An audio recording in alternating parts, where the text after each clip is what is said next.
Good morning. I'm Pastor Jeremy Combs, and you're here pausing for a proverb. Let's go. Proverbs 1 and verse 15 is where we're at. My son, walk not thou in the way with them, refrain thy foot from their path. In July of 1969, Neil Armstrong took one step and said, "This is one small step for man, one giant leap for mankind." Of course, we're looking at when Armstrong walked on the moon. And it's significant because that one step didn't just happen. There was many steps that took place so that he could take that monumental step. Solomon implores his son here not to walk in the path or in the way of the sinful. And yet the last phrase of verse 15 is really the key. It's refrain thy foot from their path. He says, don't even take that first step on the road to riotous living. How does the drunkard begin? Unfortunately, he begins with that one drink. How does the adulterer begin? Well, adultery begins with one look.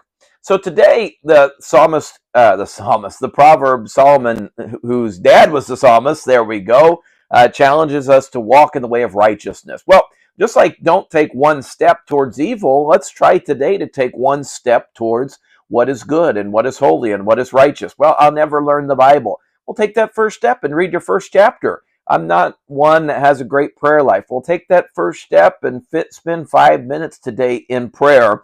And you'll be amazed that first step gets going and you can find yourself having a giant leap like Neil did. The very next verse, Proverbs 1:16 says, "For their feet run to evil and make haste to shed blood." Now, have you noticed the progression in verses 15 and 16? There's one step in verse 15.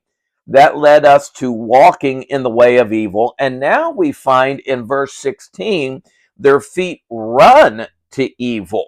It's amazing how quickly sin can begin to develop into our life. The lie of sin is this: I can stop whenever I want. Have we not said that? Have you not heard somebody say that? There is the drunkard, and I can stop whenever I want. There's the person that is only living for themselves or for money, and they know that they're cutting corners, and they say, I can stop whenever I want. That's the lie of sin. They run to evil, and then look at this. Before they know it, they're doing things they thought they never would do. They're making haste to shed blood.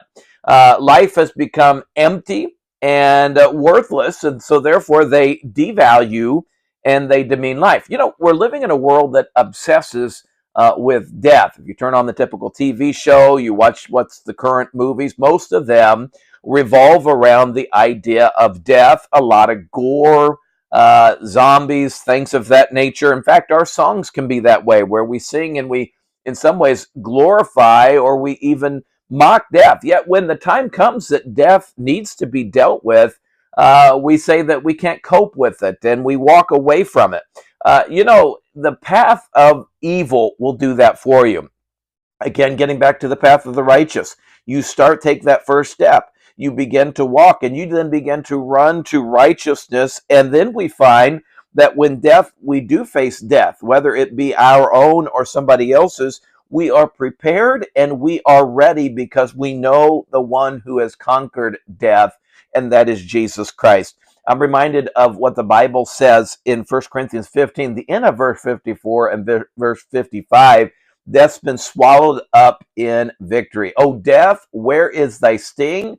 O grave, where is thy victory? You can have purpose and peace in life today. Take that first step, start walking with the Lord, and pretty soon you'll find yourself running to Him.